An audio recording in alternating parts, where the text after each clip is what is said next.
Welcome to the Slop Temple. We pray this video helps. You start by confirming Logic recognizes your native instruments plugins and that they're authorized. This avoids hidden errors later. Next, create a software instrument track and set MIDI input so your keyboard or controller feeds Logic directly. Open the instrument insert on that track and select the native instruments plugin. Once loaded, choose a preset to hear sound immediately.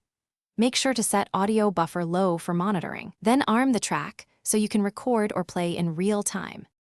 Once the instrument is loaded, use the plugin browser to select articulations or stack layers for a richer sound. Then map key switches and continuous controllers. You can assign CCs inside the native instruments interface and link them to Logic Smart Controls for easy automation. Edit velocity curves, amplitude and filter envelopes, and apply onboard effects. If you plan complex processing, bounce dry stems before heavy external effects. Make sure to save your plugin preset and a Logic. You'll record MIDI takes and comp best phrases while keeping quantize conservative to preserve feel. For mixing, use sends for shared reverb or delay and a parallel channel for compression to add weight without killing dynamics.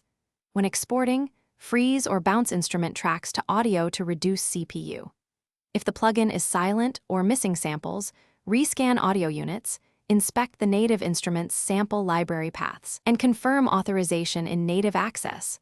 Once fixed, reload the project and your sounds should return. Thanks for watching. Consider subscribing if we helped you.